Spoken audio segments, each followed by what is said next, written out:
ilmi namaa, intalli namaa hin beelofne, hin daarre, hin dhukkubsanne, gidiraa yookiin immoo rakkina hin argine taanaanii nan jiraadhe jettee yaadin. Namni rakkoo argee jireenya argee jechuudha. Gaafa gidiraa sana hundumayyuu keessaa ba'ee sibiila ta'a, hin jabaata jechuudha. Dhagaa iyyuu osoo hin taane sibiila ta'a jechuudha. Sababni isaa dhagaan iyyuu sibiilaan qaxamee caccaba waan ta'eef jechuudha. Rakkinni jabina jireenya keetiiti. Kan ittiin ifa argitu, kan ittiin karaa argituu fi kan ittiin dhalootaaf illee karaa taatuudha. Kan rakkattee boru in injifatta jabaadhu. Hordoftoota akkam jirtu, nagaa keessanii fayyumaa jirtu, bakka jiraattan siniin jechaa jechuudha. Cidha waamamne isin ani mee nan waamame ilmillaanii hordoftuu kooti jettee na waamte jechuudha. Namni kaabbii kodi diddibadheeni kutuufan jira jechuudha. Kutuufin jedha haadha chaappistee gidibate abooniyyuu abo I miss you baby. Chaappistee keessa dibdee kaste chaappistee keneen kun jechuudha. Namarraa hin ba'u sadee isaan argee jechuudha. Baasiliinii yoo jalaan dibatanii gubbaarraatiin isa dibatan malee hin ba'u. Guyyaa tokko bilipeeniin tokko jirti beektu achi dibattee irraa ba'uu didee aniilee jechuudha. Kolbuu guddina imimmaan buusee jechuudha. Amma dhiyoo kana guyyaa lamaan dura qomee dheen baasiliinii dibadhee hidhiinna luqqa'uudhaaf kaasiruma naan dibadhee jechuudha. Intala madaaminaa bitee jechuudha.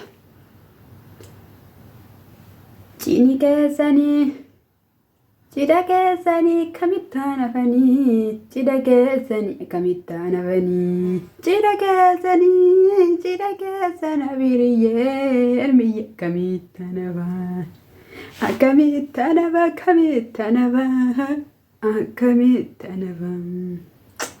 Abiyyee abuu hoo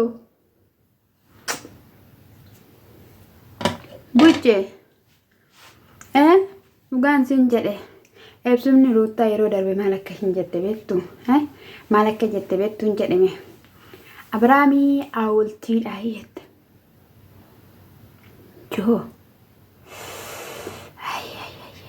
anamta akkame animayyuu akkam hin jedhame waay yeroo tokko maal akkanaan jette beektu yeroo darbe jechuudha. Si'iyyuu hin beektu malee Abrahaam irraa jaalalli si qabeera kanaaf akkana godhattanaan jette jechuudha. Dhuga dubbachuudhaaf jechuudha. Ani jalqaba irratti dhiira gabaabaan jaaladhu. Dhiira gabaabaan jaaladhu, dhiira na caalu jechuudha.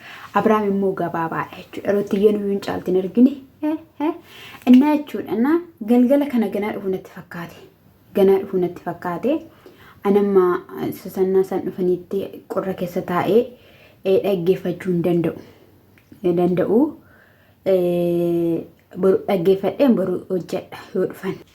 Abrahaam harkinni ittiin akkuma sattiin irmeellaa ammatteen dhadhaa maroottaa hammattaa bucheen achi ireerreedha guubatee jechuudha. Waa'ee kiyaase maal ta'utti jirtaa? Ati nama haadha manaa qabdu miti. Nama haadha manaa irra darbitee mucaa qabdu miti siin jedhee iyyaa jira. Ruuttaan baay'ee gaddite, baay'ee azzante hangana kan hin jedhamne numtati gochaa jirtu kun maalidha? Maali sammuun si keessaa fuudhame? Sammuun si dhuufe akkasitti dubbannu situ godhe. Kanaa booddee namni si faana ta'u hin jiru. Ermeellaan maal jette jedhii yoo ishiin boru gadi si baaste si gatuu baatte gaafa sanaa namatti barbaadde dhabdutu jira. Abbaan keessi barbaadaa jira. Haati keessi barbaadaa jirti. Bilbila jalaa dhuuf kattee. Yoo nuti si bilbila nu jalaa hin kaastu.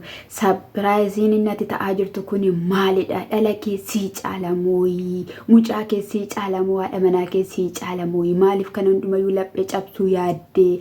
Maal si goote? Meeddoo kamitti si miite? Maaluma rakkoo hin jiru?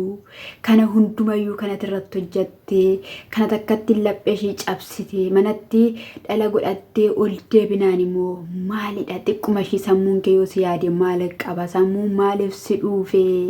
Innati oliif gadi deemtee dubartii jala rarraatu maalidha? Si bichaatti jira yoo ta'uu baate sirraa kunneetu sareetti achi darbanna.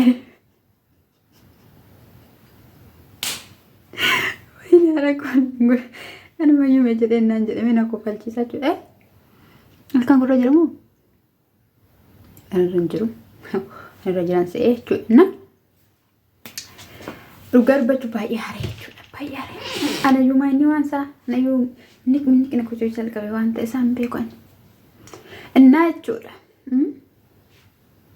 Innaa Abeel immoo jechuudha. Abeelidhaaf immoo namni bilbileetu jechuudha. Iyyuun bilbileen jedhee bilbileen jedhe. Asitti jalqabnaa kurruututti jalqabne yeroo muraasatti nu eegaayee Dubaayitti nu argitu jedheedhaan. Yoo jedha Abeeltu jedhaadhaan. Dubaayitti miti Awurooppaayyuu galaa yoo nu rakkattan. Maaliif ejjaa deemtu waan ta'eef jechuudha.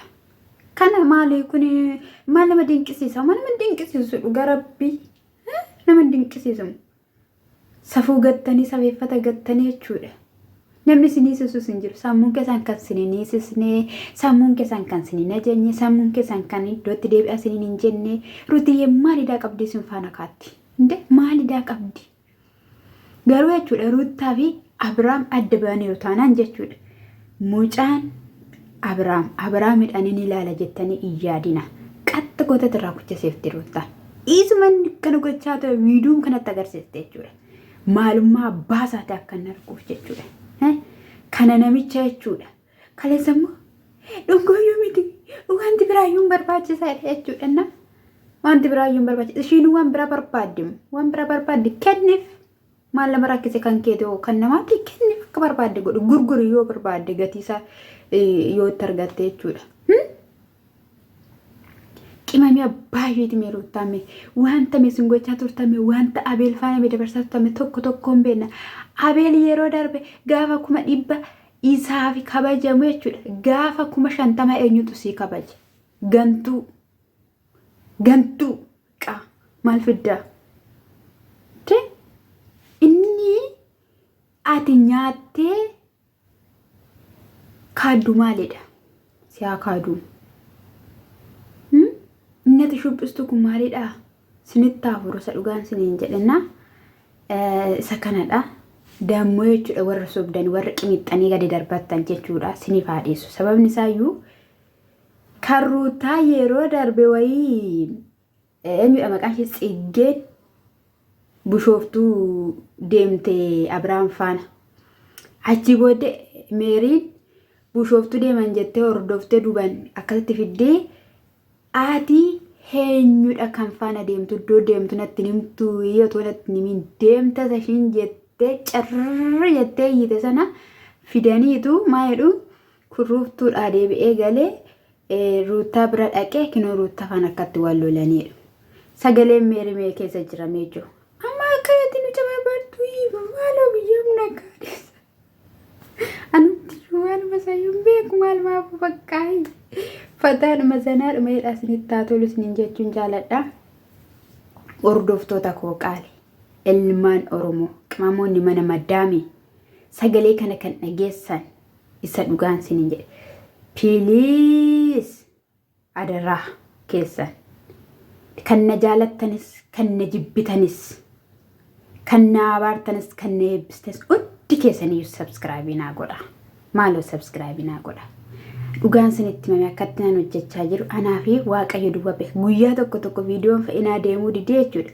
bakka amman himimman qabu dirasitti jechuudha. Kun hundumtiyyuu ani wifi hin qabu. Kutaa ko wifi hin jiru. Kutaan itti calqee miicu.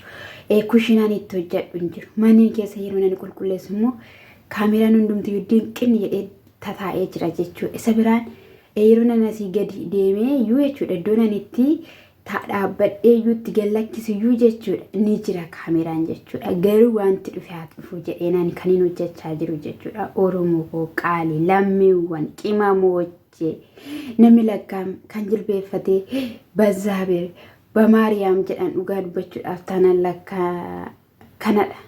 Ani nan jedhaa Oromitti lammi nan jedhaa akka nani jedhuun gootu sinitti tolaa ammoo yoo nani jedhu hin jedhu Oromiyyee miliyoona kun nan jaaladha dhugaa rabbi.